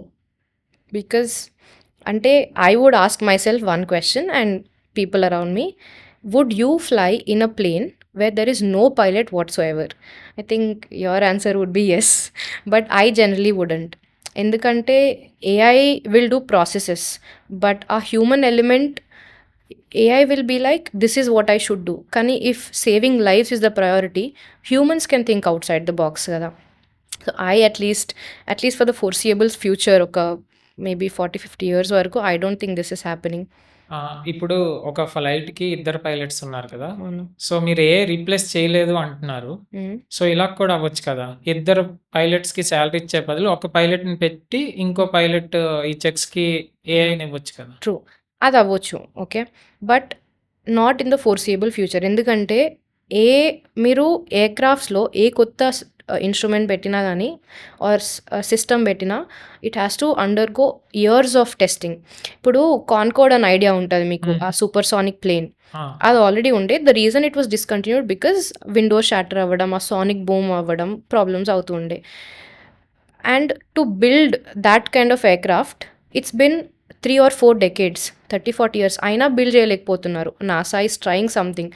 ఇప్పుడు బిల్డ్ చేయాలి, టెస్ట్ చేయాలి, పైలట్స్తో టెస్ట్ చేయాలి and they have to test all parameters, right?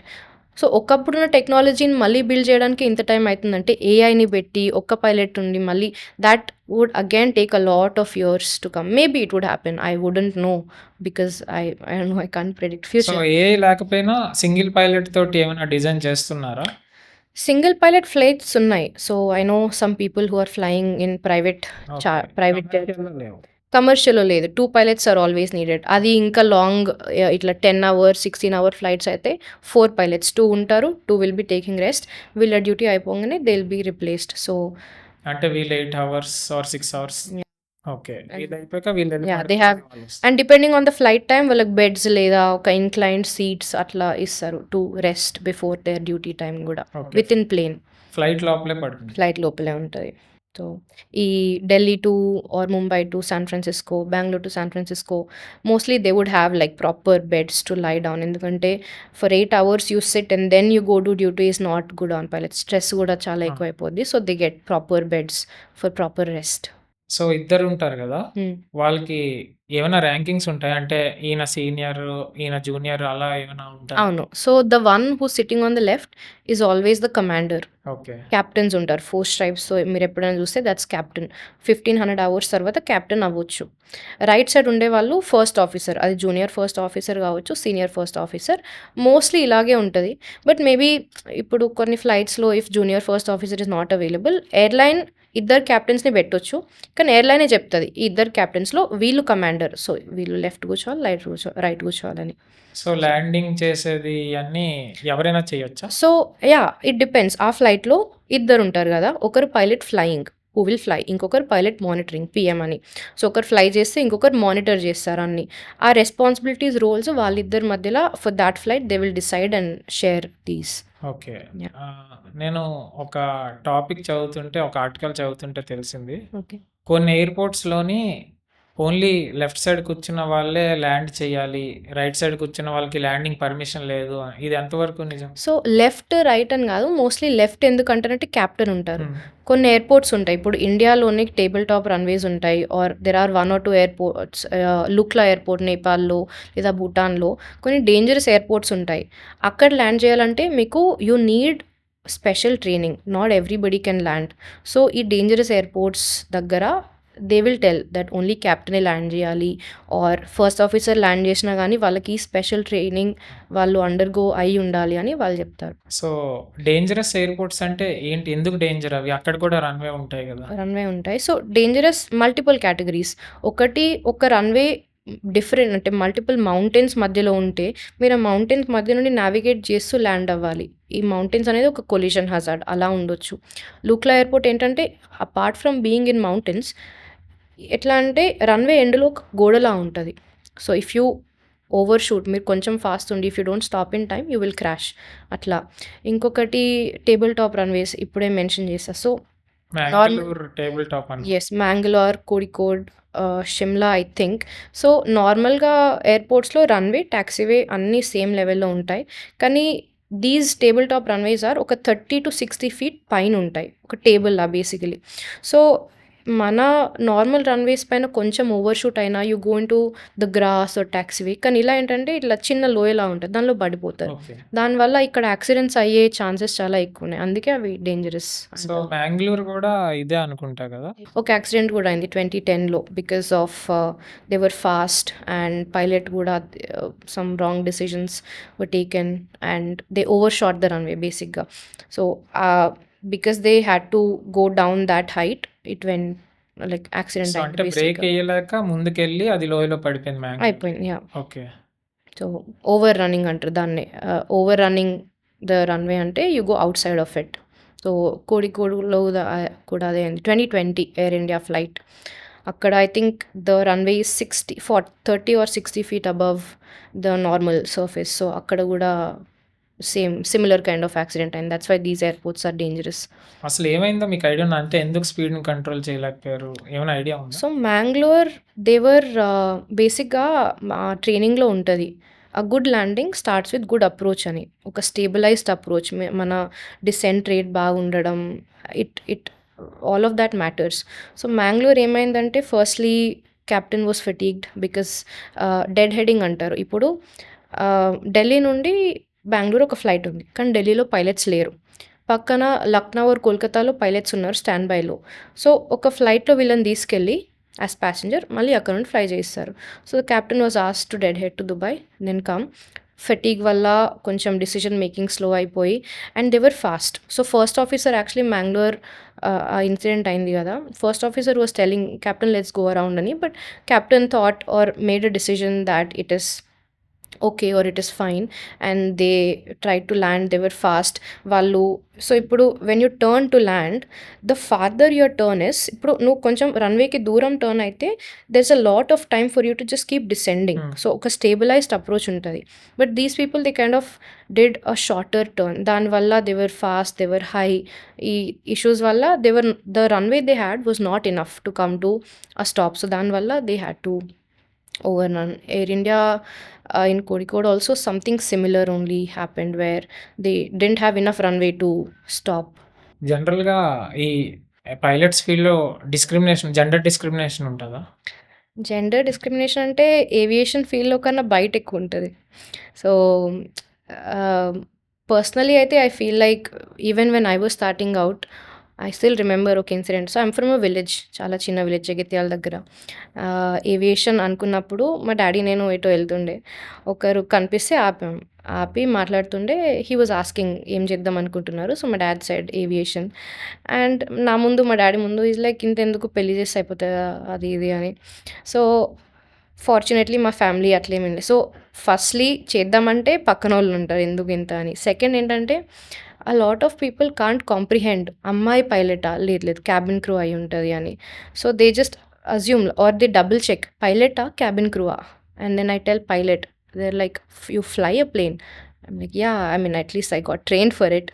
So ఇలా కొంచెం ఉంటుంది. అండ్ ఒక స్టీరియోటైప్ కూడా ఉంటుంది, ఫీమేల్స్ కాంట్ ఫ్లై అది ఇది అని. బట్ నా ట్రైనింగ్లో అయితే a lot of my friends, so actually none of my friends would believe that I failed something. So I think that's something that I'm proud of. But రీసెంట్గా last month ఒక flight స్కూల్లో ఒక incident అయింది, female harassment అని. So ఇలా issues అవ్వచ్చు flight స్కూల్స్లో. Females are given a hard time. And I was talking to a friend, she's in Maharashtra now. She called and she was like, I am trying to get some help from someone, but somehow everybody wants something in return. It's a sensitive thing, I think, sensitive subject. So ఇలాంటివి అవుతూ ఉంటాయి. But if you see overall వరల్డ్లో the amount of female pilots are 5%. Thankfully, fortunately in India, it's like around 12%. So India has more, for every 100 pilots, 12 are female. So India has one of the highest number of pilots, which is a good thing, I would say. మీరు students 6 subjects pass అయితేనే next ఫ్లయింగ్‌కి వెళ్ళాలన్నారు కదా! ఆ 6 subjects వాళ్ళు ఎక్కడైనా training తీసుకోవాలా? లేకపోతే వాళ్ళంతట వాళ్ళు చదువుకోగలరా? వాళ్ళంతటా వాళ్ళు చదువుకోవచ్చు. బట్ మోస్ట్లీ ట్రైనింగ్ తీసుకుంటారు, గ్రౌండ్ క్లాస్ అని. దట్స్ వాట్ ఐ అంటే తెలియక. తెలియక. అండ్ ఇప్పుడు మీరు ఒక కొత్త సబ్జెక్ట్, కొత్త ఫీల్డ్లో ఎంటర్ అవుతున్నారు. It is faster if someone who already knows the field is teaching you కదా. సో ట్రైనింగ్కి జాయిన్ అవుతారు. ఇప్పుడు నార్మల్గా నీట్కి కోటా, ఢిల్లీ యూపీఎస్సీ లాగా రాంఫుల్ చౌక్ అని ఉంటుంది. It used to be or maybe it still is like the hub. But ఈ ఏవియేషన్ ఏదైతే ఉందో you don't have to be there present to listen to it. ఆన్లైన్లో కూడా మీరు చేసుకోవచ్చు. You just have to find a good institute or good teacher teaching you. ఎందుకంటే ఇప్పుడు మన యూనివర్సిటీస్లో, స్కూల్స్లో ఎలా అంటే టీచర్స్ ఉంటారు, వాళ్ళు ఏంటి బీఎడ్ చేసి they have a teaching degree and then teach. ఏవియేషన్లో ఎలా అంటే anybody, actually there are some people who are teachers who are not even pilots. So accountability లేదు, maybe it's just all clever marketing. So ఎవరు CPL, mostly CPL licence ఉంటే teaching చేయండి, we don't have a separate one. So దీనివల్ల ఏంటంటే lot of people can be good pilots, but all good pilots can't be good teachers కదా. మీకు ఎంత knowledge ఉన్నా కానీ దాన్ని స్టూడెంట్స్ అర్థమయ్యేలా చెప్పాలంటే ఒక స్కిల్ సెట్ కావాలి. సో దీనివల్ల students end up not getting the knowledge they deserve. ఇంకోటి ఏంటంటే ఏవియేషన్ ఈ గ్రౌండ్ ట్రైనింగ్ ఏదైతే ఉందో ఇట్స్ ఎక్స్ట్రీమ్లీ అన్రీజనబుల్లీ ఎక్స్పెన్సివ్. ఈ ఢిల్లీ రాంఫుల్ చౌక్లో కొన్ని ఫేమస్ ఉన్నాయి, or anybody who's been in the market for quite some time 2.5, 3.5 to 4 lakhs వరకు కూడా ఛార్జ్ చేస్తున్నారు. బట్ ద థింగ్ ఏంటంటే ఇప్పుడు నేనున్నా, నా ఇంటర్ అయిపోయింది, నేను నా ఫ్యామిలీతో ఒక ఇన్స్టిట్యూట్కి వెళ్తే ఏమంటారు, I'm new, I don't know anything about this field. So వాళ్ళు ఏం చెప్తారు, ఎవ్రీథింగ్ అంతా ప్రాసెస్ చెప్పి we will be with you every step of the way అని చెప్పి. My family is also satisfied. Fee గురించి వస్తే మీరు ఇన్స్టాల్మెంట్లో పే చేయొచ్చు, కానీ మీరు ఒకటేసారి పే చేస్తే 15,000-20,000 తక్కువ ఇస్తామని అంటారు. సో మనీ సేవింగ్ మెంటాలిటీ అని కట్టిస్తాం. నేను ఇప్పుడు జాయిన్ అవుతా. I told you, not like teachers అందరూ might not be good at explaining even if they are good enough in their field. So ఇప్పుడు నేను ఒక సబ్జెక్ట్ తీసుకుంటున్నా, మేబీ ఆ ఇన్స్ట్రక్టర్కి నాకు వి నాట్ సెట్ అవ్వట్లే, maybe they are I'm not understanding. కానీ ఇప్పుడు డబ్బులన్నీ కట్టేసిన. నా డబ్బులు నాకు డబ్బులన్నీ వాపస్ అంటే ఒక 1,00,000, 2,00,000 3 3 3 6 ½ సబ్జెక్ట్స్‌కి 6 కలిపి. సబ్జెక్ట్స్‌కి కలిపి ఓకే. అండ్ ఎక్కువ కూడా ఉన్నాయి. సో, దానివల్ల I'm stuck there. But I'm stuck at a place where I'm not getting anything in return. ఇప్పుడు ఇట్లా 3, 4 మంత్స్‌లో వాళ్ళు బ్యాచెస్ ఫినిష్ చేస్తారు. And I don't know anything. ఇప్పుడు లెట్స్ సే కంప్యూటర్ నెంబర్ అని ఒకటుంటది. ఆ కంప్యూటర్ నెంబర్‌కి అప్లై చేయాలి. మన 10థ్, ఇంటర్ డాక్యుమెంట్స్‌తో. అదొస్తేనే నేను ఈ 6 ఎగ్జామ్స్ రాయొచ్చు. మేబీ నాకు కొంచెం అర్థమైనా గానీ, మీరు క్లాసులు తీసుకునే టైంకి నా కంప్యూటర్ నంబర్ లేదు. మీరెంత చెప్పినా గానీ, నా కంప్యూటర్ నంబర్ లేకపోతే నేను ఎగ్జామ్ రాయలేను. సో, రాదర్ దెన్ వెయిటింగ్ నన్ను బ్యాచ్‌లో ఏసేస్తారు. ఆ బ్యాచ్ ఉంది కూర్చో అని ఏసేస్తారు. ఇప్పుడు అన్నీ అయిపోయినాయి. నా కంప్యూటర్ నంబర్ వచ్చింది. నేను ఎగ్జామ్ రాయాలి. కానీ ఇప్పుడు ఐ డోంట్ రిమెంబర్. నేను పోయి అడుగుతా. Can you please add me to another batch మళ్ళీ కూర్చుంటా నేను. యాహ్! ష్యూర్. మళ్ళీ కట్టు డబ్బులంటారు. ఎందుకు నార్మల్‌గా కూర్చొనివ్వచ్చు కదా! కూర్చోనివ్వరు. They will be like you are sitting through it. Already ఒకసారి విన్నావు గదా! We'll if not everything pay 50% అని అంటారు. So, they won't pay already 3.5 lakhs. So, they come back. వాళ్ళు సెల్ఫ్‌గా ప్రిపేర్ అయిదాం అనుకుంటారు. ఒక సబ్జెక్ట్ ఉంది నావిగేషన్ అని. People charge 1,00,000 for it. ఒక్క సబ్జెక్ట్‌కే. ఒక్క సబ్జెక్ట్‌కి 1,00,000. 1 ½ 2 మంత్స్ ఒక 2-3 అవర్ సెషన్‌తో it will be done. But they అంటే charge 2 months daily 2 hour sessions. Yes. Okay. Monday to Friday so, 1 charge. సబ్జెక్ట్‌కి 1,00,000 అంటే 6 సబ్జెక్ట్స్‌కి 6,00,000 అవుతుంది. అంటే కొన్ని చిన్న సబ్జెక్ట్స్ ఉన్నాయి. మీటియారాలజీ, రెగ్యులేషన్స్ అని. అవి 1 month. 35 is what I charge. But 1000. Yeah! So, okay. 50, అంటే 60 నావిగేషన్ ఇంపార్టెంట్ సబ్జెక్ట్. ఇంపార్టెంట్ అంటే కొంచెం లెంగ్తీ. ఓకే. దానికి కొంచెం టీచింగ్‌లో అయినా, లెర్నింగ్‌లో అయినా ఎఫర్ట్స్ చాలా ఎక్కువ. ప్రాక్టీస్ చాలా చేయాలి. సో, దాన్ని బయటేంటంటే యాక్చువల్లీ నేను before I gave my exams people around మీ చాలా భయపెట్టారు. నావిగేషన్ చాలా difficult. You can't do it on your own అని. సో, బయట కూడా ఇట్లానే ఒక హైప్ క్రియేట్ చేసి they make you join and you SIT through classes. నీకు అర్థం కాకపోవచ్చు. Maybe you want to SIT through once again. మళ్ళీ డబ్బులు కట్టాలి. సో, ఇక్కడ ఏంటంటే ఒక్కసారి డబ్బులు కట్టి ఒకసారి కూర్చుంటే it's done. They don't take responsibility until you pass. Their responsibility is only until you listen to it once. Albeit you understood or not. So, దానివల్ల స్టూడెంట్స్ చాలామంది స్కామ్ అవుతారు. 6 మంత్స్ క్లాసెస్‌లో అయిపోయింది. మళ్ళీ 1 ఇయర్ సెల్ఫ్ స్టడీ చేసుకుంటూ మళ్ళీ ఇక్కడ అందుకే 2-3 ఇయర్స్ ఇక్కడే స్టక్ అయిపోతారు జనాలు. This is something that I want to give advice to people. మీరు జాయిన్ అయ్యే ముందు మొత్తం కట్టకండి. ఒక్క సబ్జెక్ట్‌కి కట్టండి. లీస్ట్ అమౌంట్ కట్టండి. That is like a trial tester. మీకు ఆ ఇన్‌స్టిట్యూట్ సెట్ అవుతుందా? ఆ టీచర్ సెట్ అవుతున్నారా? అది చూసి it's better to lose that 35-40 than 3 lakhs. కాకపోతే you can look at another place, right? So, that is the advice I would give. Don't go trying to save that 10,000-15,000 and get stuck there with no real knowledge. And ఇంకొకటి like I was speaking to one person who wanted ground classes, and he was sitting in front of me, and we were talking face to face. And he said, I visited a bunch of different places, and the thing that is missing is respect. I was like, what do you mean? So he said, I went to this institute in this city only, Hyderabad, and they made students kneel down. And they were kneeling down because they didn't do the homework. Basically, they were being treated like school students. Which, okay, see, you want to give some kind of punishment. What I do is, if you don't do homework, you don't enter the class. That's all. So, kneeling down is one level, and apparently there's a female instructor there. So, she's walking out in front of them and she's like, me pay me a dosles sanenu, meer homework cheyatle adi idi ani.